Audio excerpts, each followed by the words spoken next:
All right, it's 6. We'll start. To begin with, I would like to acknowledge the Whadjuk people as the traditional owners of the greater Fremantle Walyalup area, and we recognise their cultural and heritage beliefs are still very important today. Please take note that the meeting is being recorded and streamed live online. Whilst all care is taken to maintain privacy, visitors in the public gallery and members of the public submitting a question may be captured in the recording. Everyone seems to be here. We don't have any apologies or leaves of absence. All right.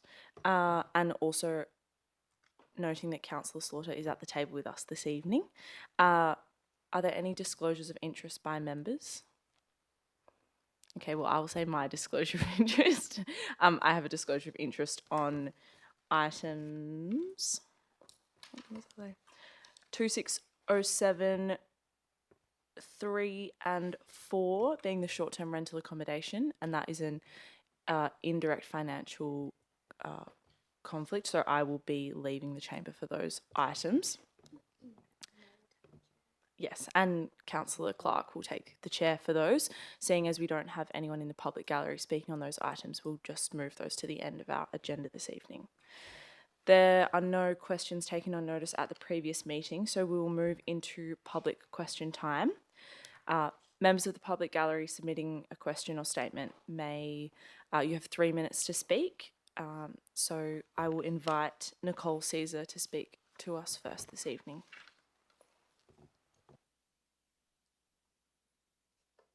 Good evening. Thank you for your time. I'm here on behalf of... Sorry, one moment, Nicole. We'll just turn the microphone on for you. Thanks. Sorry. Good evening. Thank you for your time.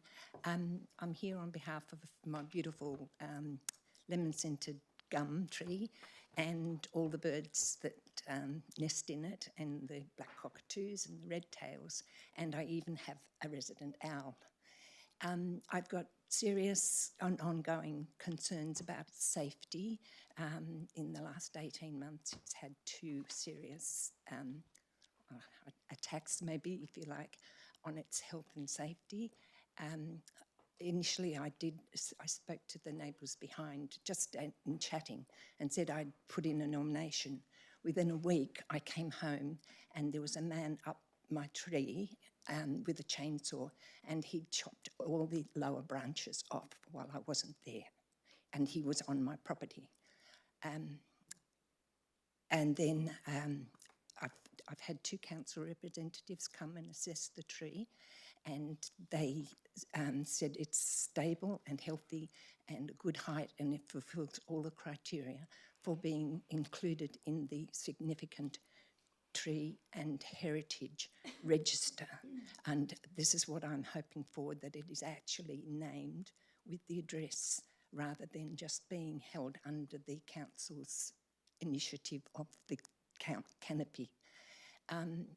After the councillors, the representatives came, they suggested, because the next door neighbour wanted to put up a very high walled modular fence, and they suggested that I should say to him he needs to get an arborist report. He refused. And so they started work on this modular fence, and I got a guarantee from the owner that they wouldn't interfere with the roots, and none of the roots are above ground, they're all below. And when they started work, and then I heard a chainsaw and I went out, they dug a metre down beneath the roots, beneath the ground level, and there was a guy down the hole with a chainsaw, and he chainsawed through 3 sizable roots and taken them out. The owner was hiding inside his house. I could see him at the back window watching. And so I tried to speak to the contractor, and he just started shouting and swearing at me. And I just, froze, but I said, look, this was agreed by the owner that you wouldn't hurt the root system, you wouldn't put them in any danger. And he just turned around and he just swore at me, and he just said, I can do anything I want to finish this job. I don't give a damn. Sorry, he used a more flowery term than that. I don't give a damn about Fremantle Council, their initiatives or their bylaws. I'll finish this job today. I can do whatever I have to do to finish the job. And that's how my tree was left. So I've got ongoing concerns, and I really feel genuine that if could please be,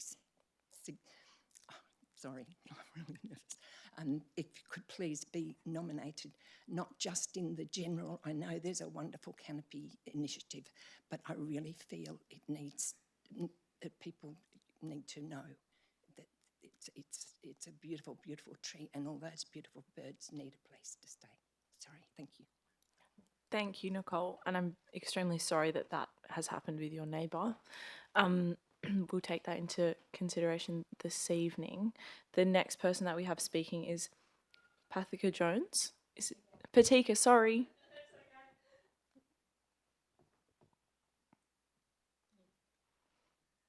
Okay, I am saying hello and thank you to everybody. I came to the meeting ages ago that when Hannah was mayor and this policy was being put into process further, and it's come along. I missed the last meeting, but I did watch online, so I wasn't here to speak for my tree that I had nominated for the significant tree register. And I see from here that it's been declined again through the process of council and staff. What I am going to put forward is that I am very likely to resubmit a nomination for my tree, and a couple of points that I'll make about this is that whilst I can see that the weight that you are giving to your new policy updates is protecting trees in general a lot more strongly, I can still see loopholes in what can actually happen in process. And I've just picked out from an application that was made that's in these processes where there is the same type of tree as what I'm trying to look after that has been declined to be saved because it wouldn't survive the proposed planning developments that are being submitted. So the point that I'm making is partially that I have stood very strongly with this tree for nearly 40 years that I've lived with it, and I am the only voice that can be given to that tree in a policy or a submission process that happens, Old Carcat within the next 10 years. That tree is probably still going to be there. I've heard it from outside coming in. The kind of comments that people make is that developers will always find a way around it. And I've already found in here an argument that I can see would be applied to the tree that I have. So as I know it, over a very long period of time, to be a nursery tree for red-tailed cockatoos that have been coming to my property for a very long time. It's a food tree. It's also a place where the whole flock gathers together before they go off to roost at night. So there's a lot going on in the environment of my garden, and I really want to give as much protection as I possibly can to that. So I'm very likely to resubmit and continue to speak strongly and for these trees. There's not a lot of them left. They're big and they are very vulnerable. So thank you for hearing me. Thank you, Patika. I will move through the formalities, but perhaps we'll talk about the significant trees, the tree policy first. I don't have any deputations or presentations on the run sheet. So And we don't have any minutes because it's our first Planning Services Committee, which is exciting. So is there any committee member communication before we get into the agenda? Nope. Okay. Well, then I will suggest that somebody move item, where are we? 6. Item number 6, adoption of amended local planning policies 2.23 and 2.26. Moved by Councillor Sullivan and seconded by Councillor Clark. Councillor Sullivan? Thank you. I might just ask a couple of questions first, and they're, I guess, partly in response to the two speakers. I'm just wondering, is there any difference between the type of investigation and or prosecution that could be undertaken using the two different, using the register and the significant tree policy? Through the chair, no, there isn't. So the exact same measures and the exact same weight of enforcement applies. When we get development applications, we check to see if any trees on the property apply under either policy, whether it's the significant tree register or the regulated tree policy. So any tree damaging activity, any removal of a tree, it may trigger planning approval.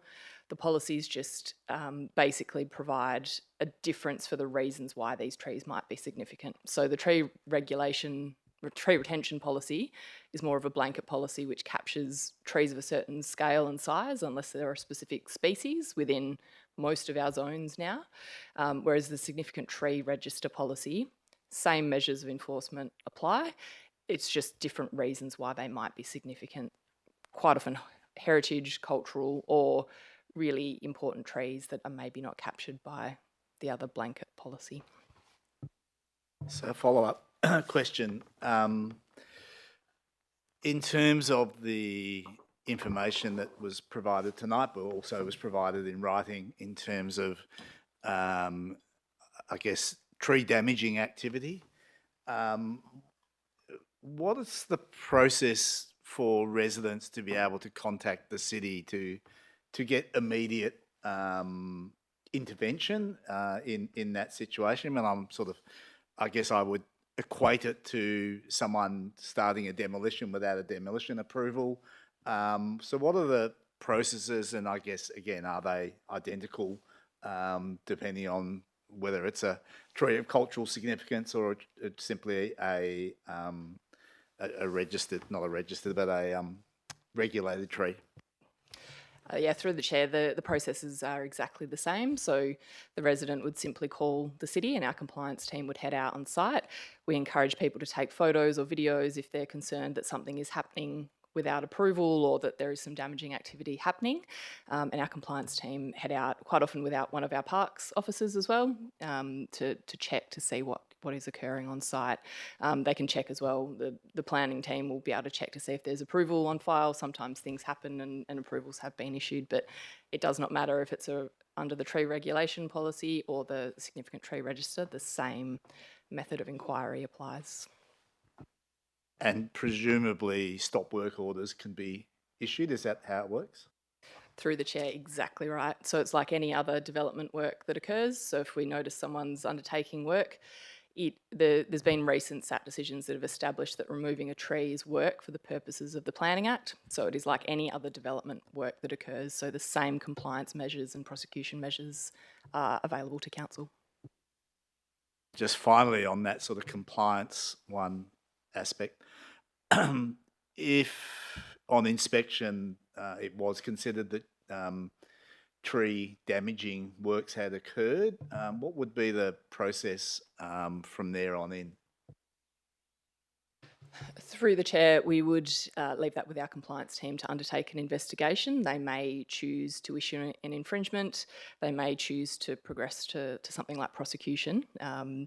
We would also be able to issue notice to replace the tree through tree planting. If the tree is unsafe, issue an order for the tree to come down in case it's going to cause damage to the public and property. Sometimes people do go a little bit too far with those things.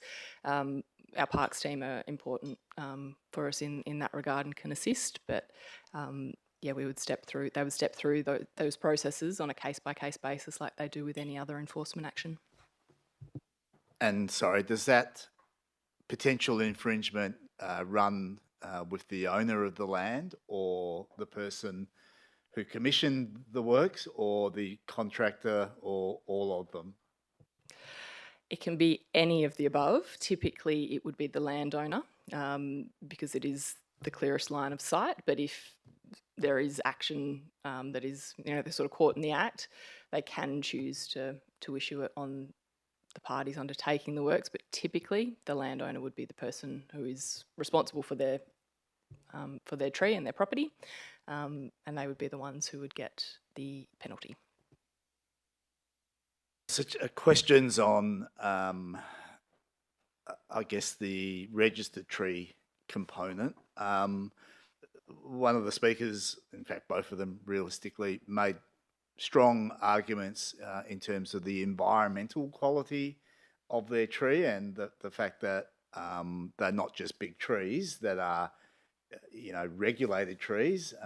They actually provide significant habitat and the like. Does the register provide that opportunity for them to be considered not so much culturally significant, but significant in the environmental sense? And is that realistically something that we should be considering? And if it is, then given that a landowner has to sign off on it, does it also, ipso facto, mean that a future landowner can simply come in and request that it be taken off as well? Through the chair, if I take it back to the tree retention policy, the objectives of that policy are about habitat, environmental benefits of keeping trees, providing that habitat for bird life as a whole. So that policy, the main reasons for keeping trees on site are to deal with those matters. The ecological benefits are captured under that policy. So really what the register is trying to do is capture those trees that might be in more dense environments that maybe don't have that cultural or heritage link but are still quite important to add that, just to kind of capture them as a backup. I've forgotten the second part of your question, sorry.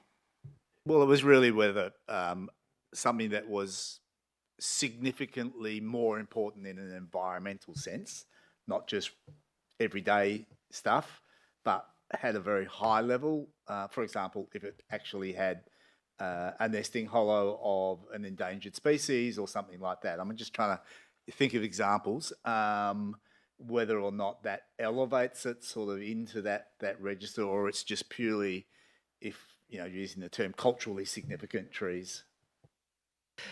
It wouldn't elevate it into that level. In effect, adding it to the significant tree register would just be a double up of the same kind of measures for it.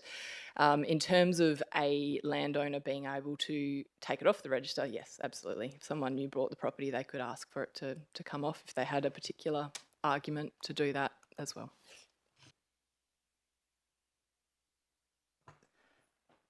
Questions were raised by email from Dr. Brad Pettit today or yesterday, I think.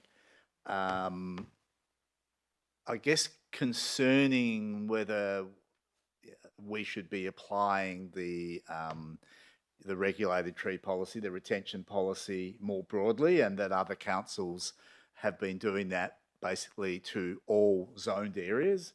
And just seek your comment on that. I mean, what was the particular rationale? I know that you spoke about the fact that the R codes already cover those higher density areas, but also in terms of the city centre, which is also excluded.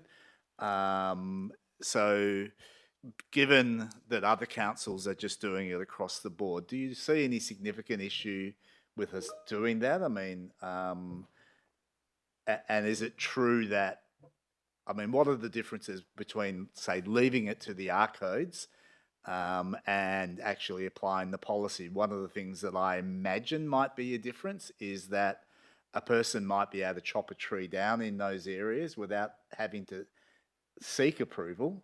So prior to development, prior to lodging any sort of application, there wouldn't really realistically be any protection for significant trees in those areas. Is that a correct reading?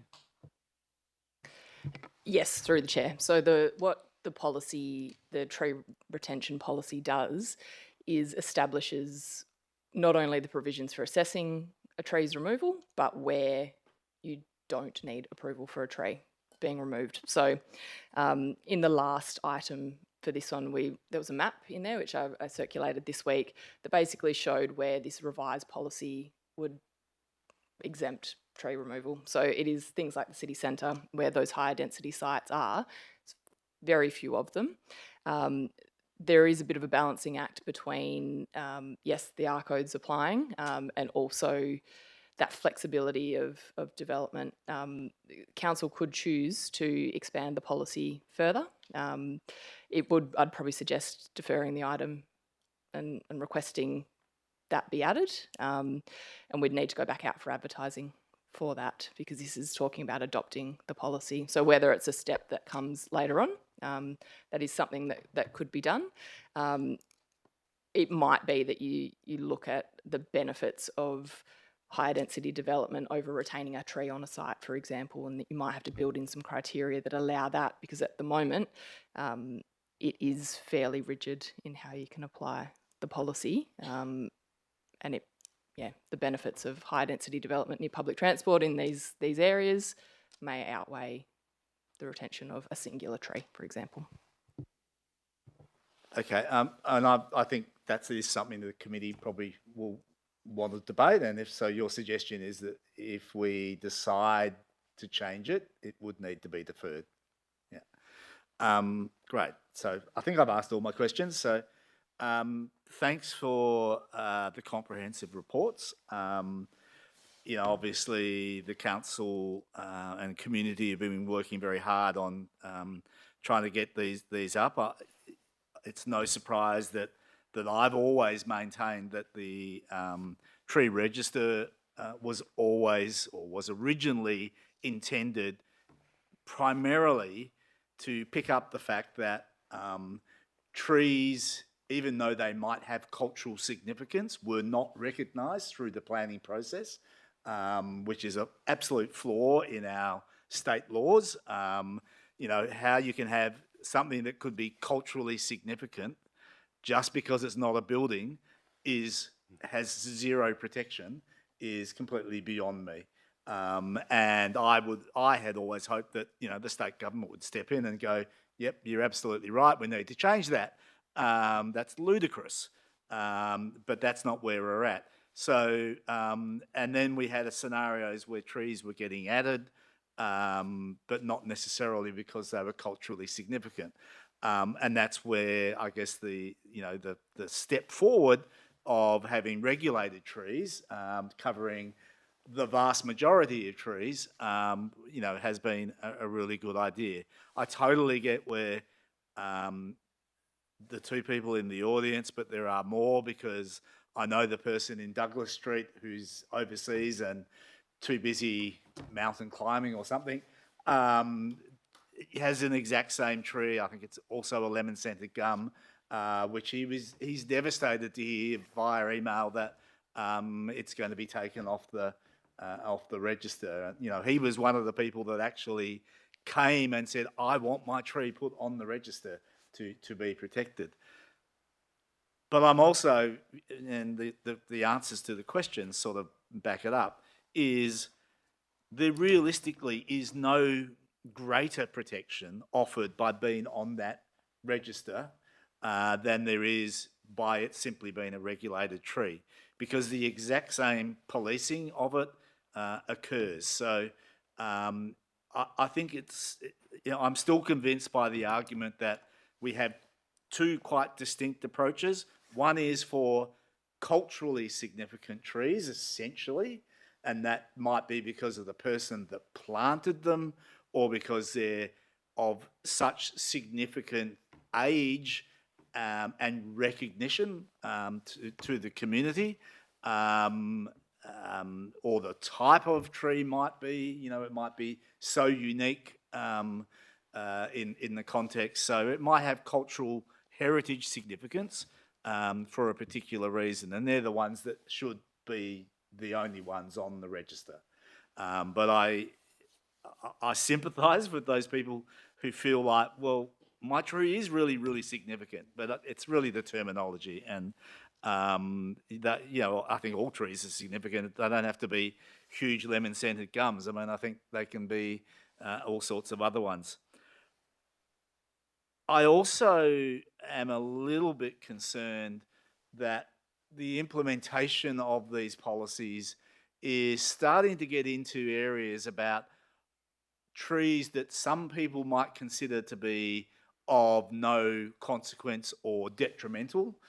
So the policy actually, provides a list of trees and says, oh, well, we don't want this tree because it's messy, or this tree because it poisons the ground in bushland areas when they're not in bushland areas, or because it's considered an invasive weed somewhere in Australia, but not necessarily in an urban area. It might only be an invasive weed out in the wheat belt or somewhere like that, or in an arid area, but not an invasive species realistically in the environment that we're in. So there are trees on our list that are excluded from consideration.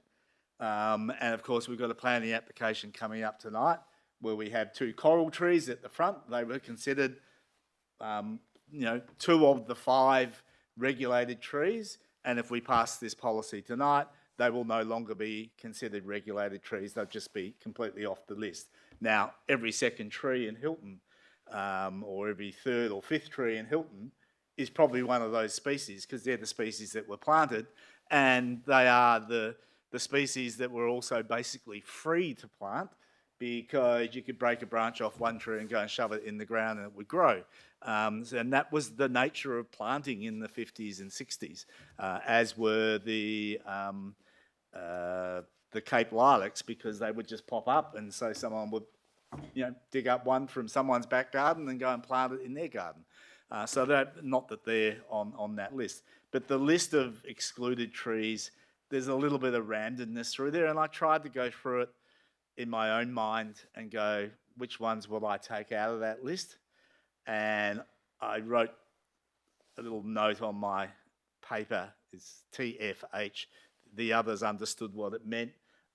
It was just too hard, because it just felt like trying to argue, the syntax of each individual reason was going to be challenging in the planning committee. But, I do wonder whether, because a bunch of trees are recognised, for example, to be host trees for the Prolificus shot-hole borer, whether that is actually a reason to say they should be excluded from the tree register. The regulated tree policy. Because I don't think that's necessarily true. We're not, we're in a period of where the science isn't absolutely locked down. I don't know whether, there's going to be a hell of a lot more trees added to that list of host trees for Prolificus shot-hole borer. Some of the trees that we have, it's got the Acer nugunda there, which is the box elder maple. But it also says somewhere else, if you read about it, I think maybe a lot of the other maple species might also be prone to being host trees. The only reason they're not on the list at the moment is because they don't grow particularly well in our environment. We don't have that many of them. But those sort of trees will be added.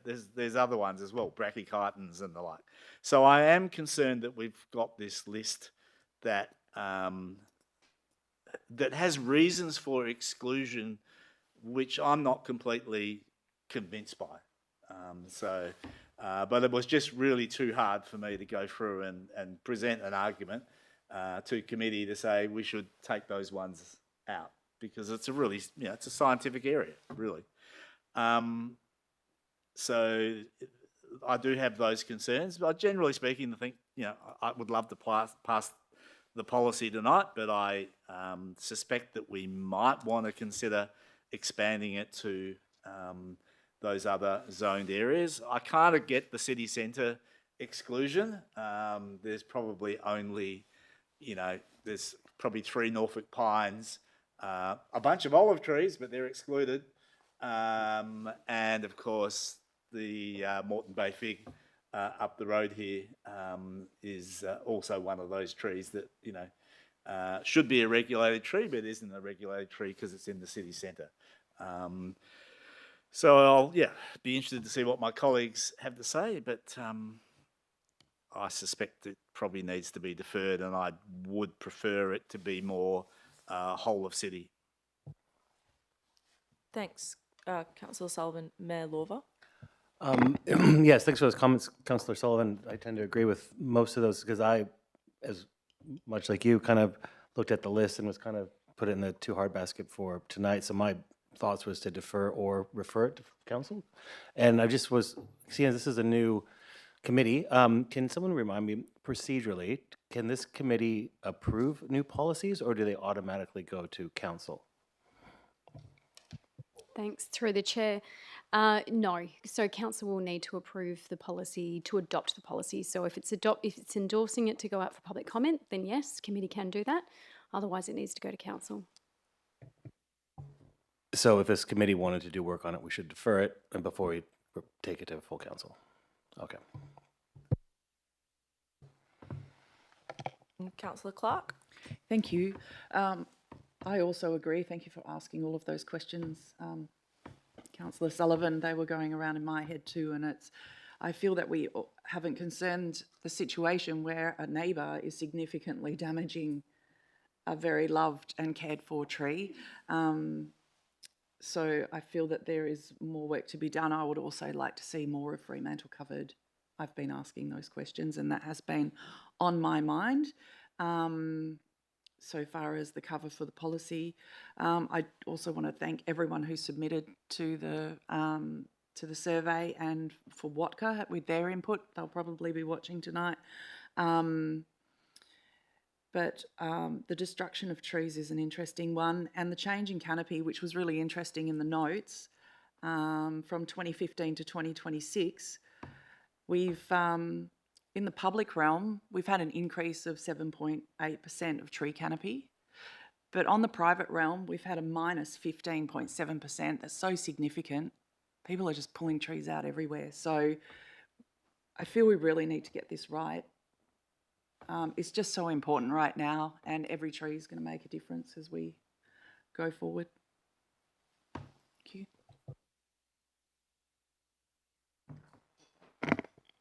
Councillor Van Dawson.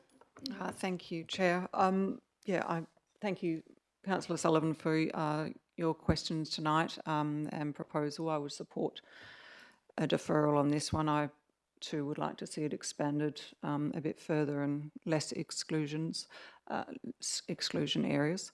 And thank you to the speakers for coming tonight. We really do appreciate your love for these trees. And I think it would, and I do understand it for some residents, and it would give them more comfort to know that they're on this list, despite the assurances of being covered by the general policy.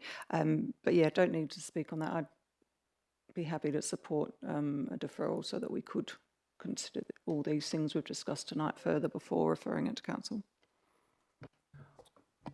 I'm just going to promptly make my own comments. Thank you. I also wanted to thank the members of the public gallery who came this evening, and I hope that the conversations that we have are not to say that we don't support or are not appreciative of the work that you do to make sure that those trees remain healthy and protected. But I tend to agree with Councillor Sullivan that the reason we have two policies is because they exist for two separate reasons, and we also need to make sure that we're able to apply our policies, consistently. And so I'm happy for those trees to be protected under the tree policy rather than the significant tree register, which hopefully will remain there for trees that are of cultural and heritage significance, also noting that the protections afforded under the policies are exactly the same in the process for if there is a development that comes through are the same. I also can sense the way that this item's going to go in terms of looking to expand the applicability of the policy across all of Fremantle. I think when we are considering that, it's important for us to think about the conversation that was had on the 12th of March, I'm going to say, 2025, when this first came to us, or the last time, when we spoke about expanding the applicability of the policy and the importance of making sure that we get the balance between being able to, I guess, bring development into Fremantle and also retain trees where possible. And I think the statistic around the 15.7% decrease in our private ownership is really horrible. But I also wonder how many or how much of that is because of infill development. And I guess I sometimes get concerned that we will focus solely on the tree retention and not think about the possibilities of having infill in Fremantle and the fact that that means more people get to live here, including people in different housing typologies that we haven't necessarily seen. That's not to say that I don't think we can do both at once, but it is an important consideration for us. But I did have a question in terms of when we're thinking about expanding the policy. If we were to expand it to all land within Fremantle or set a different cap of whatever we want to set. Well, two questions. The first is my assumption is that developers will just come in and highly likely put in a DA to remove that tree as part of an application that they do, and it will just be seen as a kind of another hoop to jump through potentially.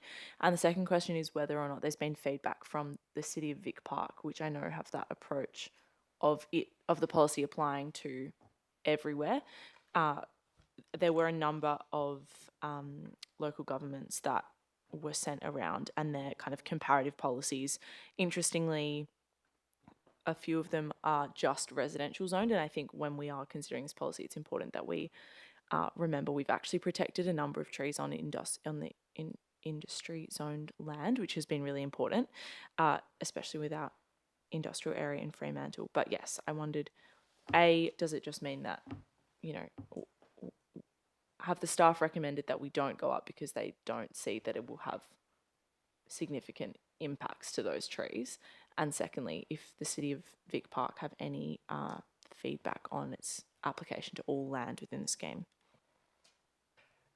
Through the chair, I'd probably just be making assumptions about how developers would view it. I think on those significant development sites, a lot of things are seen as obstacles to development, and it's about what kind of outcome council are wanting.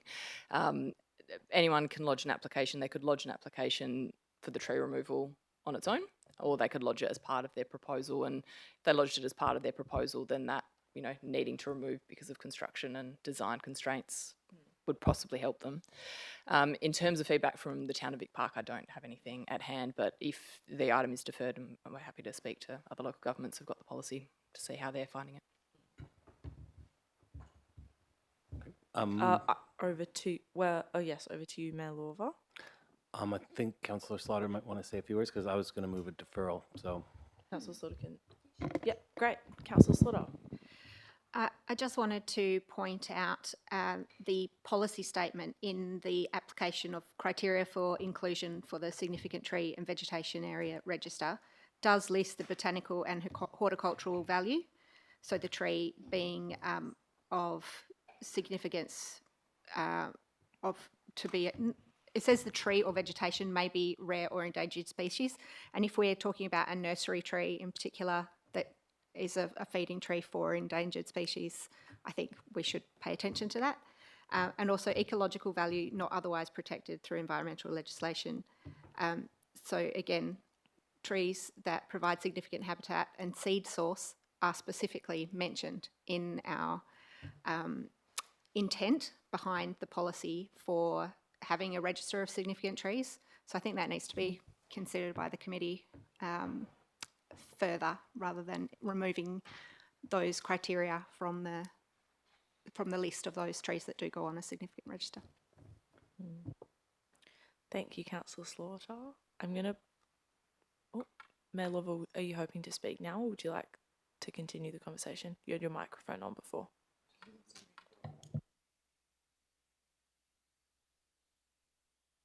Would anybody else like to speak before Mayor Lovell?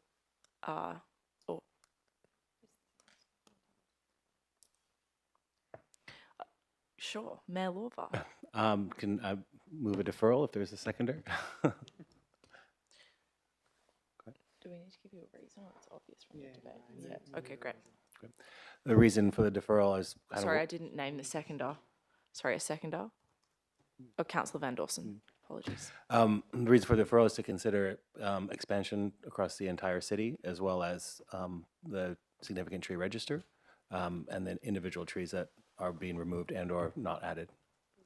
And just to give us more time to kind of go through that, and also with the tree retention policy, the list of species that are being excluded as well, to have a closer look at those. Good. Am I allowed Pretty much to cover it? clarify something? As the chair? Okay. I'm going to ask a clarification question, then the CEO has a comment. The clarification question is, when you speak to the significant tree register, let me start again. Is the reason for deferral to consider whether the tree register applies to all land within Fremantle, or you're talking about the specific trees and reconsidering the recommendation in that setting? That would be the second. Great, thank you. Just clarification of where Yes. the motion is heading, if that's okay.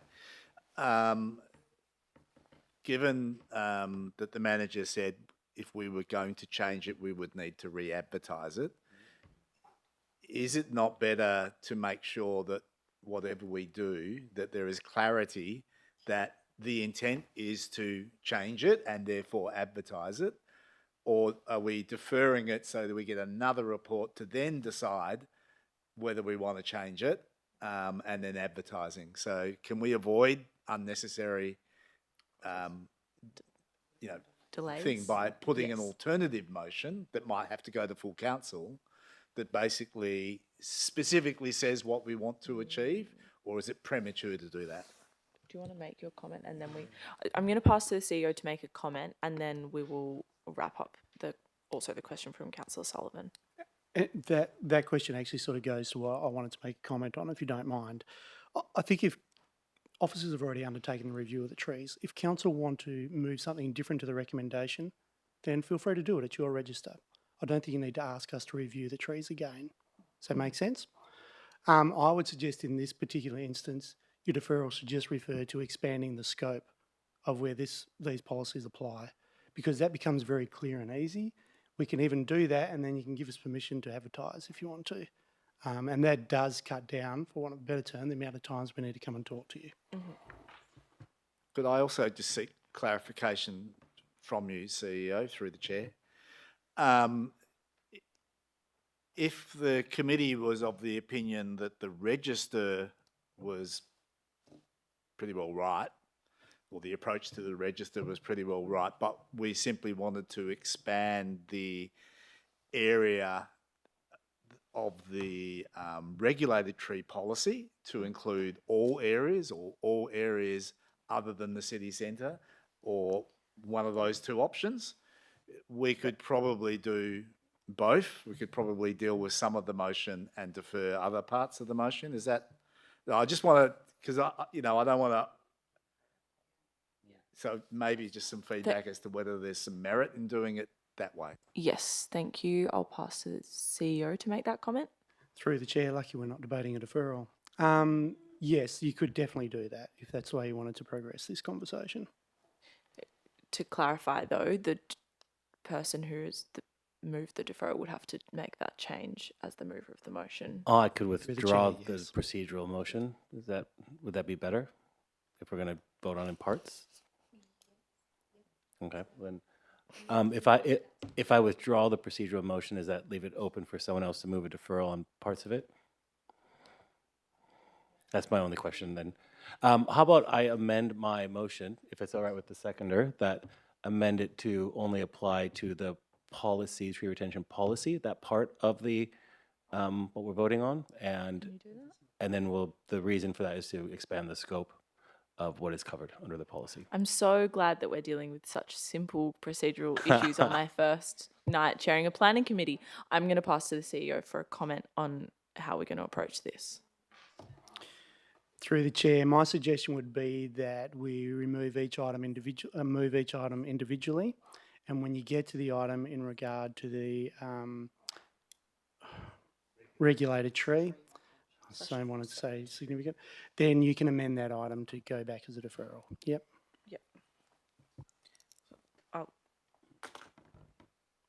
So can I request that we move the well- items separately? At the moment, we are on the deferral, so we're going to need to we're going to have to deal with the current motion that's on the screen in front of us before we do anything else. I'm happy to withdraw that as long as we can apply it just to parts.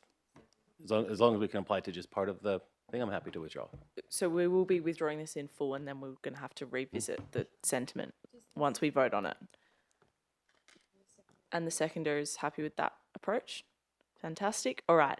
We are now back to the officer's recommendation after that fun experience. And I'm going to, unless there are any other comments, move the motion in parts, or the recommendation in parts, rather. All right. So let's move part 1. All those in favour? Oh, sorry. Part 1, 3, 4, and 5 together? Yes. Sorry, I don't have it in front of me. Sorry? I think that because of the split of the discussion this evening, I'm going to just move one by one, given that different committee members have different approaches. So we're going to move part 1. All those in favour of part 1 of the recommendation this evening? All right. That's unanimous. All those in favour of part 2 being Local Planning Policy 2.26 tree retention? Mayor Lorva? Is this where we move a deferral for this specific item? That would be Okay, no. can we move? All right. Okay. Yes. I'd like to move a deferral on part 2. Thank you. With the same intention as before, I imagine. All right. That can just go straight to a vote. All right. All those in favour of a deferral to... Oh, I need a seconder for the deferral motion. Thank you, Councillor Van Dawson. And now we can put the deferral motion to a vote. All those in favour. And that's unanimous. And now we go back to the item. We're going to vote on part 3, which is Local Planning Policy 2.23 Register of Significant Trees and Vegetation Areas. All those in favour of part 3? All right, that's unanimous. And part 4, I'm going to take a vote on that. All those in favour of part 4? All right, that's Councillor Van Dawson, Councillor Clark, Sullivan and myself. And all those against, Mayor Lorva. And part 5, all those in favour? All right, that's Councillor Sullivan, Councillor Clark, Van Dawson and myself. And all those against, Mayor Lorva. And that concludes this item. Thank you.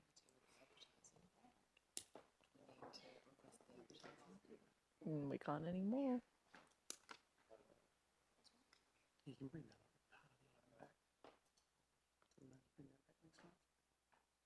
All right. So before we move forward, can we just request the CEO give strong consideration to issuing some important comms on these matters, so that the things that where I ask questions and we've got some really, got some great clarity on them, that they actually gets communicated to the community, because I think it's really important that we do that as part of this process. Yes. Also, we'll note that our planning officers have previously said there will be strong communication around the tree policy ready to go and up on our website to assist with community members, particularly who are experiencing new parts of the policy and might be wondering how they can either engage with the city to make sure it's enforced, or if they need to get development approval for a regulated tree issue. Yes, Councillor Clark. I also just wanted to request that neighbours who are experiencing situations like our speaker earlier, where a neighbour is destroying a tree, perhaps we can put some comms around that too on our website or wherever it needs to be. Yes. Yeah. From now on, we're going to keep communication in the item. Otherwise, I think I'm going to get in trouble, everyone, because we're currently not talking about anything. I'm going to move us to back up to item number 1, which is deferred item Field Street, demolition of existing single house and construction, if I have a mover for that item. Thanks. Cue Councillor Van Dawson and a seconder. Mayor Lorver, over to you, Councillor Van Dawson, if you'd like to open. Thank you, Chair. Yes, I'm happy to support the officer's recommendation for this to approve subject. Oh, sorry. I do apologise. I misread the item. Sorry. This is the Field Street Beaconsfield, the deferred item. I skipped over and looked at the North 301, sorry, just the way the agenda is set out. Yeah, happy to move this. This is a recommendation for refusal on this one, but just for discussion. As a starting point, noting that Councillor Sullivan has an alternate motion put up if the officer's recommendation doesn't get supported. So this one that came to council not so long ago. The key issues for me, we did defer the item, and the key issues for me were the excessive site works, in particular in the front yard, and the changes to streetscape and from that, as well as, and the site levels, and it just seemed all a bit much and unnecessary. And also, of course, the tree removal. It just seemed to be absolutely no effort to retain any trees, which is really disappointing, especially when you have trees on a boundary. It just felt like some minor modifications could be done to retain trees, which they have done in these amended plans. So I'm generally happy with what they have proposed. The changes they've proposed and reducing the site works in the front yard, as well as retaining more trees.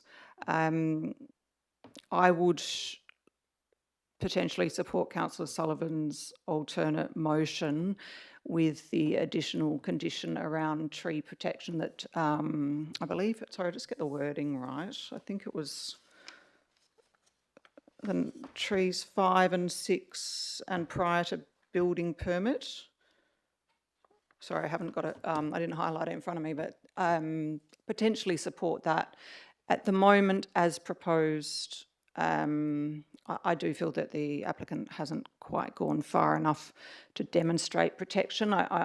I can see the modifications he's made and that the tree could be protected, but the officers are still concerned that the tree would be impacted by the site works in the backyard, and so we do want more information from the applicant to demonstrate that the trees they're proposing to retain would actually survive. But yeah, I'll just open it to discussion and see where we land. Thanks.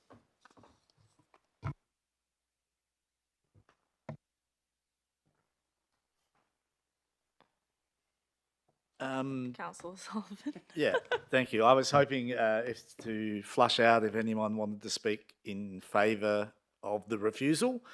I'm of sort of two minds. I think, particularly as I said before, the fact that staff are basically saying that coral trees are going to be excluded from the regulated list, that then we would have only had 3 regulated trees on site to be looking at.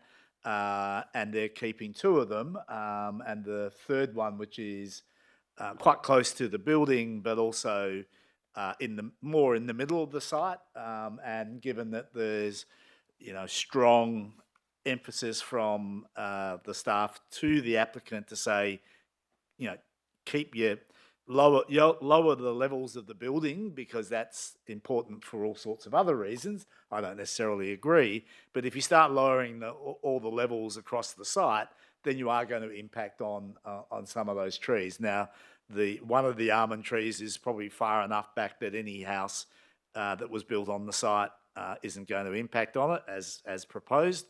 But the other one is further forward a little bit, and no matter what house is built, it's probably going to be in that area. And so that's where I start going, is it realistic to keep that one? It would have been realistic probably to keep it if we weren't requiring that they effectively excavate down 0.5 metre, because as soon as you start excavating, you need to be 5 metres away from that tree, and that starts chewing into a fair bit of the block.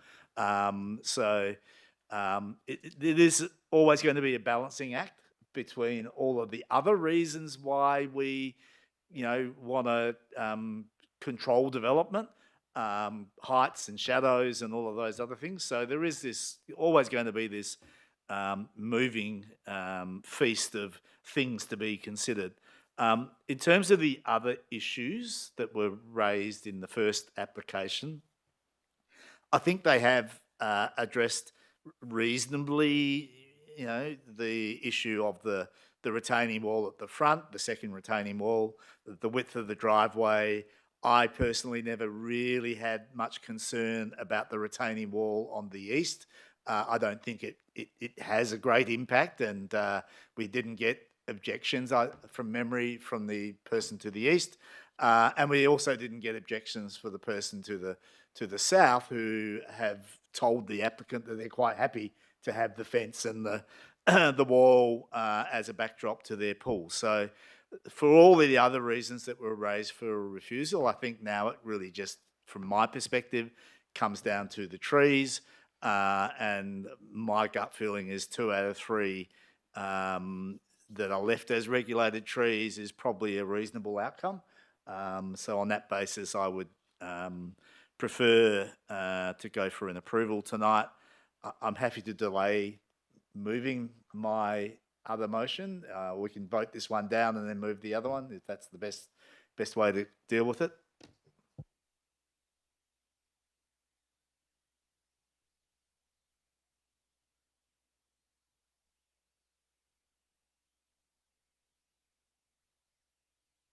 So the preference is for us to deal with the one on our screen first. I will just quickly make my comments.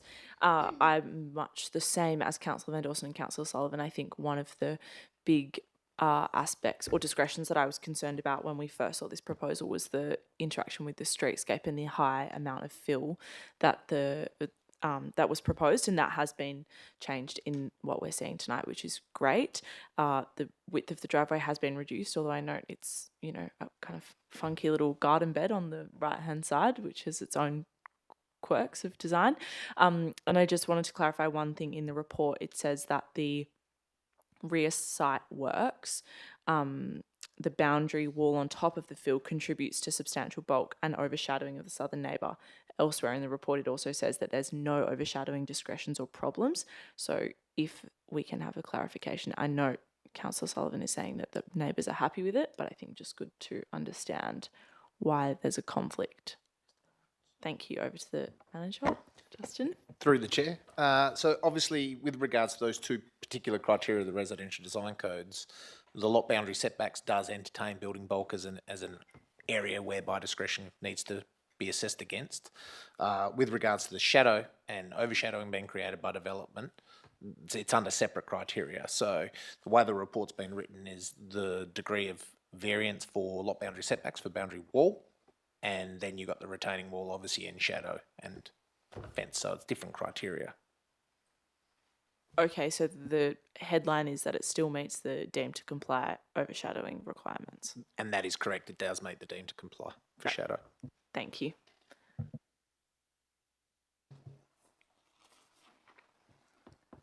Councillor Clark.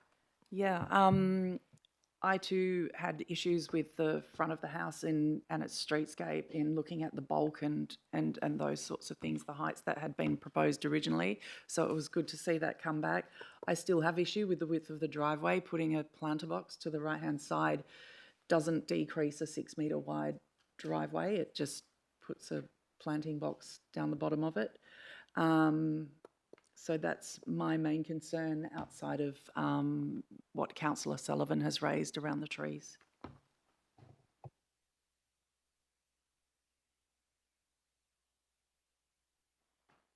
Would anyone else like to speak before we vote on this item?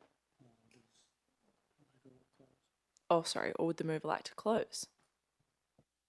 I'm happy to go to a vote, thank you. All right, all those in favour of the officer's recommendation? And all those against the officer's recommendation? So that's all against. That's lost. I'll Councillor move Sullivan? my alternative motion. Seconder? Councillor Van Dawson? We can debate this, can't we? Would anybody like to speak on this item? Fantastic. To a vote. All those in favour of the alternative motion? And that's unanimous. All right. Moving to item number 2. 7 Westmeath, North Fremantle. Moved by Councillor Van Dawson. Seconded Councillor Clark. Councillor Van Dawson, over to you. Thank you, Chair. And yes, we are at item 2 now, which is where my brain went before. So thank you. Yes, happy to support the officer's recommendation for approval on this subject to conditions. I think it's great to see this site finally developed. It's a sort of quite prominent corner site when you're walking along the river foreshore there. So yeah, excited that we've got a proposal before us. Yeah, I really like the design. I think it offers great diversity to the area with its the ancillary dwelling on the first floor, opportunity for intergenerational living, and yeah, I think it's great. It's also I feel quite modest in its scale when you look at the other development in the area and what they could build to on that site. I will note that we did have an objection or some objections, and there is a height discretion. I consider it very minor. I believe it's about 20 centimetres or what have you. But I think when you consider overall the building envelope that they could build to, that minor height, the height variation has little impact. And I think for the people behind, what's proposed here is much smaller scale, I believe, and it won't have a significant impact on their views, whilst not covered by planning law. It is a consideration. I assume that's why they're objecting. I mean, they've got 3 stories and I think they've got opportunity. I think anyone buying behind, riverfront property has to assume that the one in front of them could build to the same scale as theirs, or certainly to within reason of the codes, which this has. Yeah, I think it's a great design. Yeah, something simple, hopefully affordable, and gets built. So yeah, nothing to add. Thank you. Thank you. Councillor Clark. Yeah, thank you. In line with what Councillor Van Dawson has said, I support this, completely support this. It is reasonable to expect that a house of this size and height would be built on this property. It is only 200 mils over the height limit. And the site behind, it's actually located almost 3 metres. It's 2.9 metres lower than the site behind it. So given its location, and I completely appreciate with the objection that people are going to lose their river views from one of the balconies, but it's not unreasonable to expect that the river-facing block is going to build a building of this scale and size. I support the recommendation. Thank you. Nobody else? No. I'll just echo the points of Councillor Clark and Councillor Van Dawson, and will otherwise put this to a vote. All those in favour of the officer's recommendation? That's unanimous. Fantastic. We are skipping 3 and 4 and leaving those to the end. So we'll move to item number 5, the initiation of local planning policy 5.4, convenience stores. Would anybody like to move this? Yes, Councillor Clark, seconded by... Yes? Didn't we just vote on the alternate recommendation for item 1? Nope. We've voted on 1 and 2. Okay, great. Yeah, All right, so that's all right. Good to check these things. But we are now on item number 5, moved by Councillor Clark and seconder, Councillor Van Dawson. Over to you, Councillor Clark. Thank you. So I believe this is a new personal best for our city planning team to receive a response from the minister.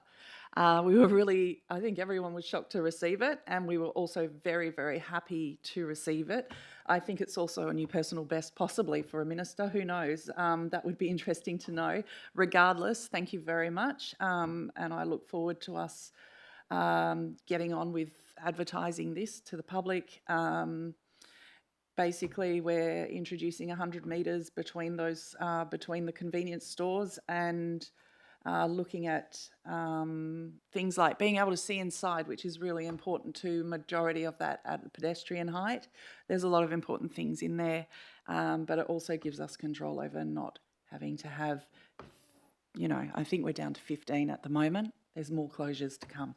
So thank you to the city staff in particular. I know we completely threw this into your workload at a time when we were going into major planning, and it was a big diversion. So thank you for all your work on that. And we also look very much forward to the tranche 2 of the laws coming in before they come to close the next lockdown. Thank you.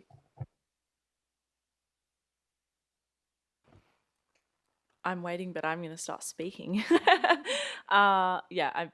Same as those who've spoken. I also think it's important when we introduced or spoke about convenience stores in this chamber for the first time that there was we made a distinction between the two kind of levers of change and how we tackle this problem. We know that there is allegedly a lot of illegal tobacco sales that go on, but that's not something that we can, I guess, regulate in our planning system or within the city of Fremantle.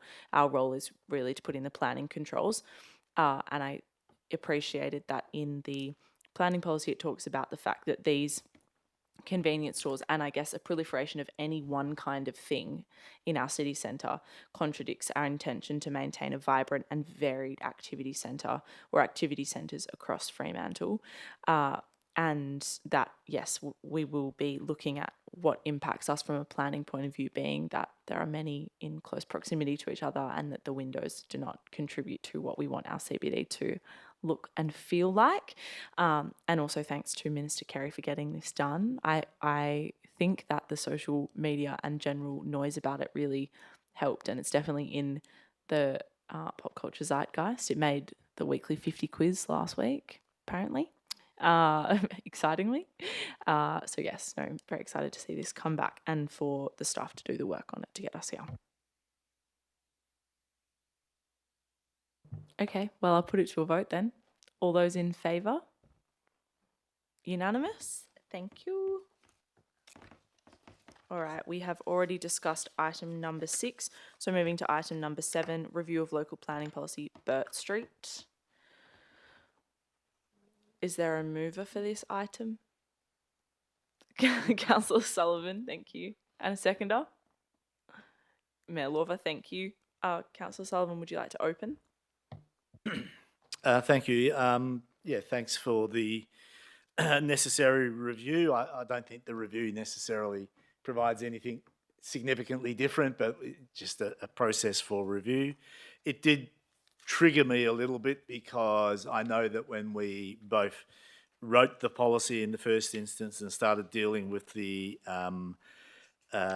development applications as they were coming in, that I was very concerned about what we as a council should be directing the city to do in terms of the public realm around the site, and I certainly, made it clear what my views were and was requesting that the organisation look at the surrounding area and really see what was our role as a city to make the area development ready and to accommodate the development when it came. And that includes things like landscaping and parking and footpaths and, what was the impact going to be? Are we going to need to see changes to the precinct more generally because of the development that's coming? And that's my approach, whether it's this site or any site. You'll hear me say the same thing up in McCabe Street or elsewhere. And I was certainly concerned that we weren't getting back any information about the public realm, the verges around this development site.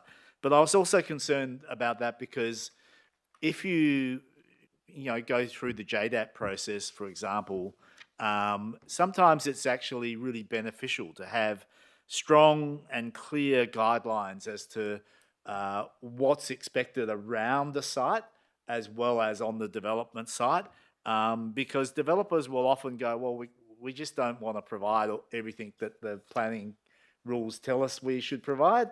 Sometimes they want to provide more. But the reality is visitor parking is one of those ones that they will often try and worm their way out of, because they say, well, we've got a secure parking undercroft. We don't really want visitors coming into that space. So can't we just put a couple of visitor bays sort of in a corner somewhere? And of course, even if they do provide visitor bays in the basements, most of the visitors don't know they're there and they get used by the residents anyway. And then all of the visitors are going to park around the edge of the development and the like. But also this development has coffee shops. It's got another commercial tenancy. It's got, I think, 5 or 6 artist studios. There is an expectation that members of the public are going to be coming to this development. So it is going to have an impact on the surrounding areas. And of course, the surrounding areas are old single residential areas with ridiculously quaint but narrow streets and very, very, very limited parking. And so if this, the art centre, the swimming pool, the naval store, the army museum already impact on the surrounding residential areas, and they're not even at full kind of operational capacity. We think the art centre could be have a lot more activity. We think the naval store particularly is a growing activity. The army museum's never really hit its straps, but maybe one day it will. Maybe Cantonment Hill at the top will also be utilised more than it is now. So that is why I would like to move my proposed amendment. I'm happy to do them in parts. So I'll move the one on page 7 of the additional documents. Seconded by Councillor Van Dawson. Thank you. Yeah, so look, I do appreciate that obviously some stuff has been happening, and I'm not saying it hasn't been happening. It's just that I'm under the mushroom and I can't see it. So I don't mean to be offensive to staff if they have already been working on these things, and that all of the things that I'm hoping for are actually going to be in there.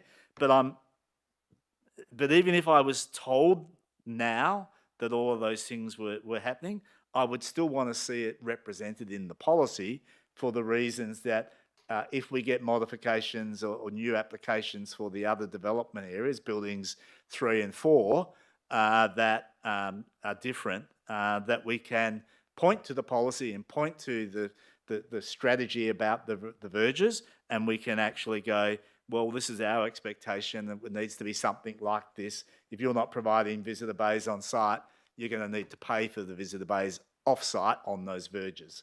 So that's the primary reason for the modification, but also just to act as a reminder that we would like to see a reasonable amount of parking in balance with a reasonable amount of landscaping. For anyone that's concerned about, that, it's all parking and not landscaping.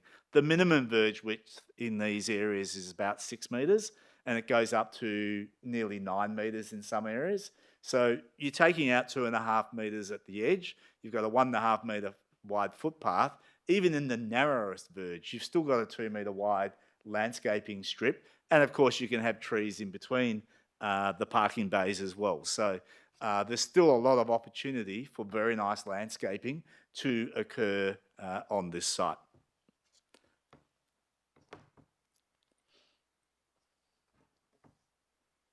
Sorry, Councillor Van Dawson. Thank you, Chair. Thank you, Councillor Sullivan, for your amendment. I fully support this and really appreciate you putting this together for our consideration tonight. I think when I got elected, and this is my ward, and door knocked around there, and for my first 2 years and ongoing, I actually, since the bridge closed, it's actually been quiet, but it's one of the most vocal neighbourhoods that I have in my ward around the issues with parking in this area, and I'm sure they would love to see more parking created where possible. And also, in addition to what Councillor Sullivan said around the width of verges and what have you, it's just when you walk around there, there's such an opportunity to create more parking and potentially relieve some of the issues that the residents are experiencing. Most of the houses, vast majority, don't have off-street parking. They're competing with city centre, the Army Museum on the weekends, the Fremantle Arts Centre, and everything around there. And it's very challenging. We've got elderly people. We've got people with young children having to park. Hundreds of people living with disabilities and not able to park near their house and finding it very difficult. So thank you. And I also just want to note Burt Street outside the Army Museum, in addition to wide verges, is a very wide street. There's this clear opportunity for some more street parking there. So thank you very much. I'll definitely be supporting this. Mayor Lawver.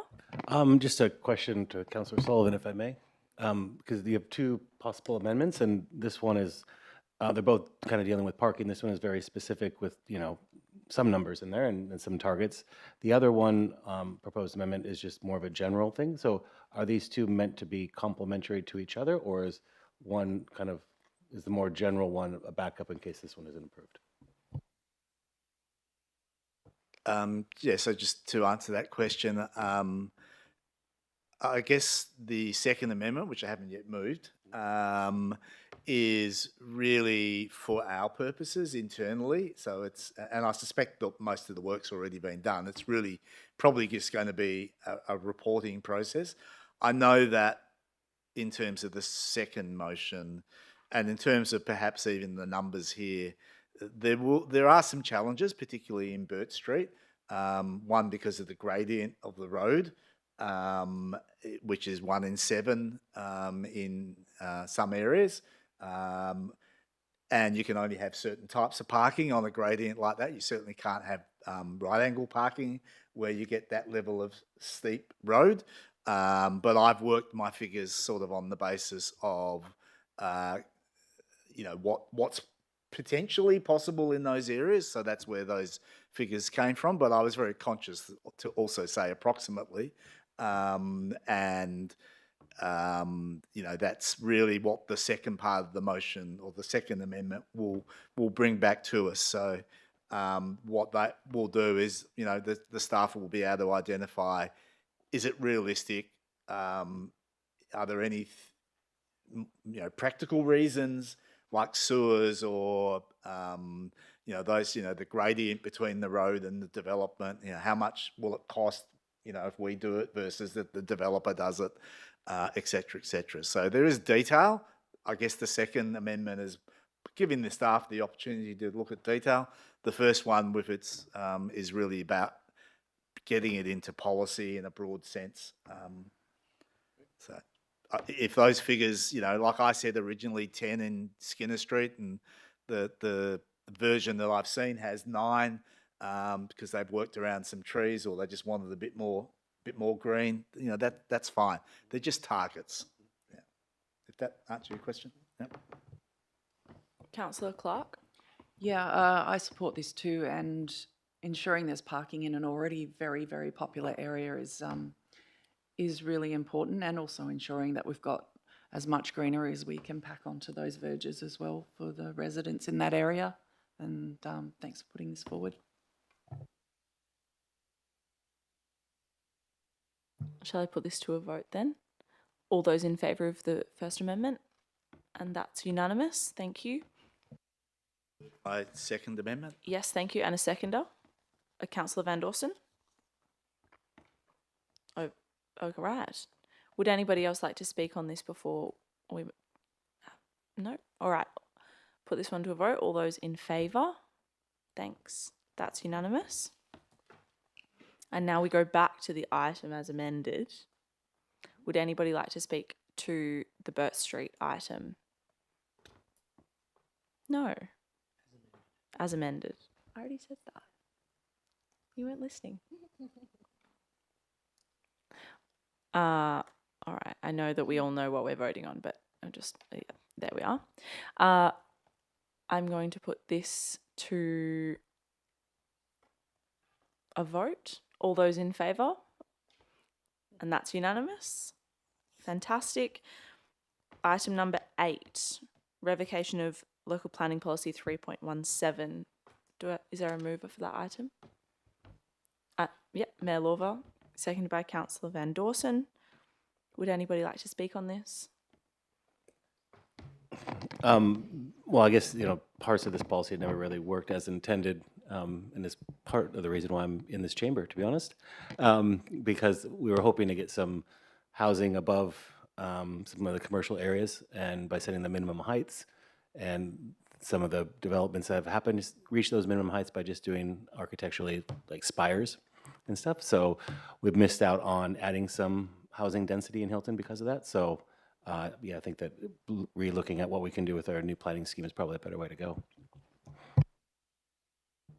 Yes, my only comments reading these items as they come up sometimes is that, Freo was ahead of its time in many ways and now has been superseded by our codes and state planning policies, which is great because they apply to far more land than just Fremantle.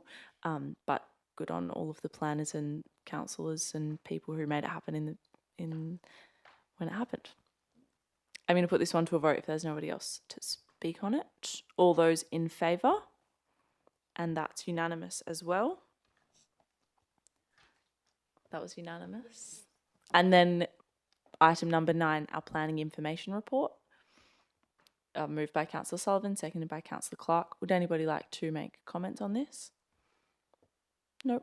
All right. Put this one to a vote. All those in favour? And that's unanimous as well. Oh, sorry. The CEO would like to make a comment. Just before you wrap up the meeting, it'd probably be a good idea just to remind you what you've... We have 2 more items, but you can continue with your comment. Before we finish the meeting, we'll just wrap up and just let you know what's been delegated and what's going through to council, because we haven't been very clear in the agenda. We will improve that with future agendas. That would be, yes. That will be helpful, thank you. I'm going to leave the chamber because of my disclosure of interest. I'm going to invite Councillor Clark up for the items that are missed.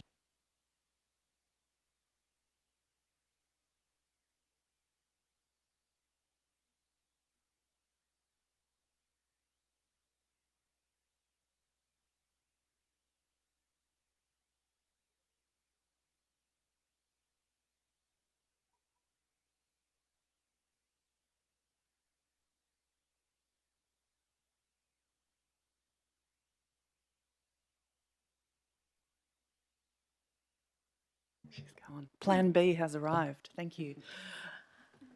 Okay, our next item is 2607, item 3, East Street in Fremantle.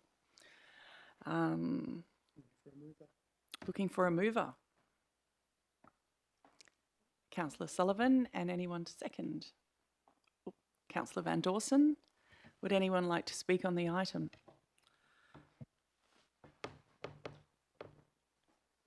Thank you. I guess it's worth, given that I moved refusals for a couple of short stay accommodations that were in the city centre at the last council meeting. We have 2 tonight, which are almost identical, except they're not in the city centre. And in addition to that, my understanding, trying to remember which one it was. I think it's the East Street one, where the ratio of short stay accommodation to the overall number of units is significantly lower than it was for those others. I think it's around about just under 10% or something like that for this one. And while I guess still, reluctant probably to support short stay accommodation in particularly smaller unit developments, because they're the ones that we desperately need for the demographic of people that are struggling to find accommodation in and near Fremantle. It's not really in our policy yet to have reasonable grounds to refuse these two. So on that basis, I'm going to support them tonight. Councillor Van Dawson. Just speaking, because there's so few of us, I feel like we should. I echo the Councillor Sullivan's comments. I just feel the proportion, I think there's only 6 out of the 50 dwellings. I think we're at 12% with this one, and I think our policy as it is, there isn't enough there to give us reasons for refusal. So yeah, I will be supporting the 2 that are up tonight. Looks like I'm going to comment next. I am not going to support the approval. My reasoning is it may only be 12% of apartments, but we did have 13 submissions from residents who live there saying, please don't approve this. There's enough parties going on and things happening within the building, and that's about 23% of the residents that are living there who asked us not to approve it. So I won't be supporting the approval.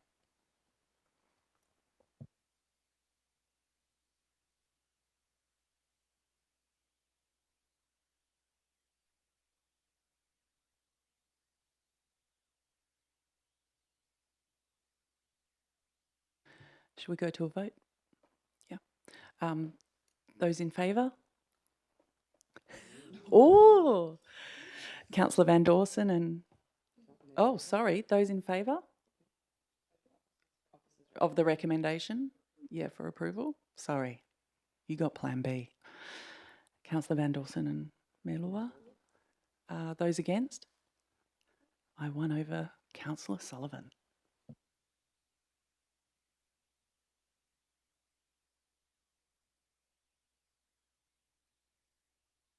I'm going to cast against. Oh, will it? Yeah. Go ahead. Oh, okay. Oh, this is going to happen.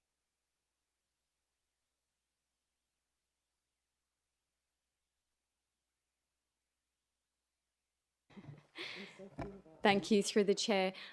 As that vote resulted in obviously more in favour or against, if there's not 4 in favour, it will have to be referred to council. So that item will go to council for a decision.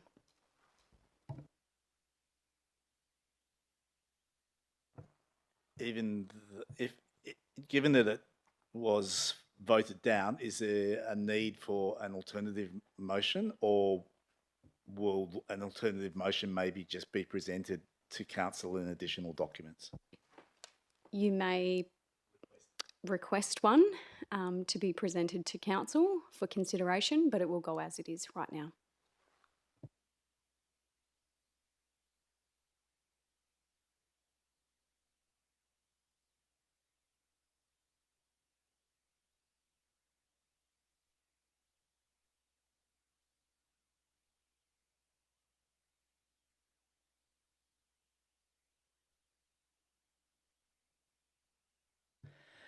Okay, so moving to item 4. Around we go again.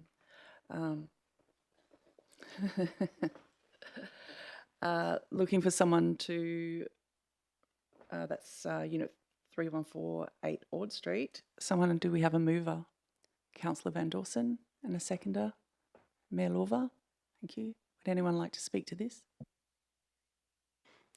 Just briefly, as I moved it, but yes, happy, well not happy to, I should clarify with both these items on unhosted short-term rental. I feel like I should speak a bit more on it and not be dismissive of what the submissions we received, objecting to them, and just generally the impacts. I think it's a shame when we get these. I'm a bit disappointed every time I see these proposals. We've got a housing crisis, and it's often, especially the two up tonight, in what appear to be, potentially affordable type of permanent accommodation that could be offered to our renters and everyone desperately needing housing in the Perth metro area. So I hate to take away sort of permanent accommodation and give it to Airbnbs and such, but I do feel that there's just not enough in our policy to give it, that we've got grounds for refusal at the moment for these two proposals tonight. So, and I think this one, it did have less than the other one. I think it's a good location, this one more so than the other. They're both, close to local centres, this one being, walking distance to Fremantle town city centre, as well as the prison and everything around there and the amenities. So it's a good location for this type of use. So we'll be supporting the officer's recommendation. Mayor Lorva? Just kind of echo what Councillor Van Dorsen just said, is I'm not a fan of unhosted Airbnbs. I think as a council, if we adopt our budget as planned, we'll be taxing them pretty heavily, which is a great start. But Councillor Sullivan on the previous item talked about our policy not being there yet. And I'm hopeful and optimistic that we can get our policy maybe done a little bit better, because if we don't have the valid reasons in there, then we can just wind up in a SAT appeal. And that's a costly and very time-consuming thing for something that I don't know if we all would like to see them, but it's just something that we got to also think about if there are planning reasons to reject it. And I'm the view that we don't necessarily have it for these two yet, but I do not like seeing what could be affordable rental housing going in the way of Airbnbs or unhosted short stay accommodation. But I'm reluctantly supporting this evening, just because I think we need to do a little bit more work around our policy so we can reject more of these. Councillor Sullivan? Thank you. Yeah, and I will support this one for the reasons of the community submissions not being so significant. And in fact, of the 4 submissions, 2 were in support of the proposal, and one was objecting, one was making comment. I do, in terms of the way I change my mind, which we are entitled to do in debate, and in fact we ought to always have an open mind until such time as we go to vote.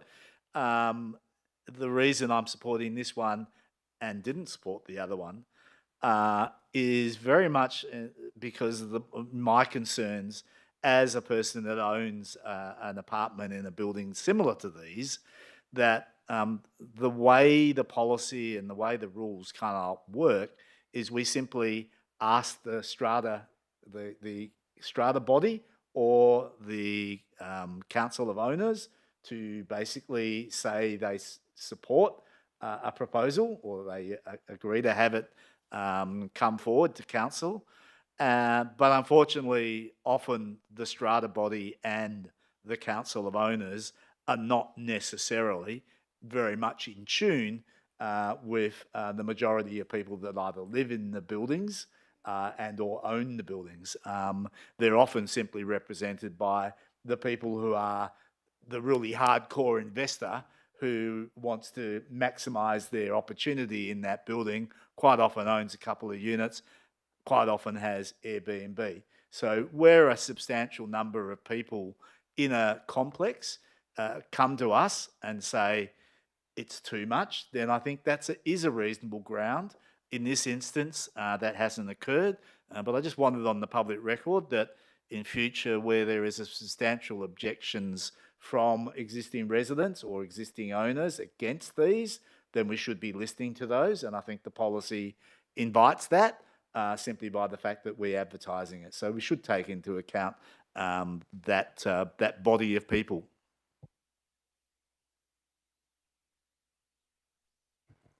Thank you. And as for my own comments, there are 25% of apartments within this building that are unhosted short stay accommodation. and that was part of the reasoning for my refusal on the two properties that came through at our last meeting as well. So I won't be supporting this tonight. So if we'd like to take a vote, those in support of the officer's recommendation? Councillor Van Dawson, Councillor Sullivan, Mayor Lawler? And those against? Myself? Thanks. Oh.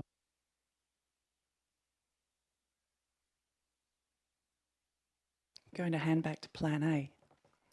Bring back Councillor Williamson Wong.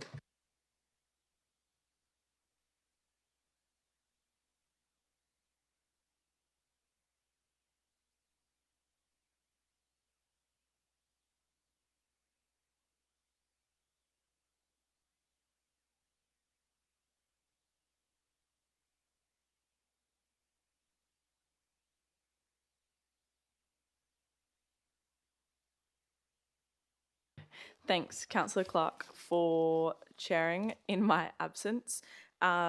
We have no motions of which previous notice have been given, no urgent business, late items or confidential business. So, with my brief return, I'll declare the meeting closed at 7:36 p.m. this evening.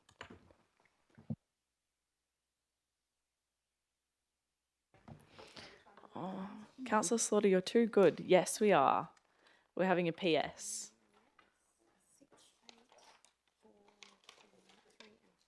6, 8, 3 and 4 will be going through to full council. Thank you for the clarification.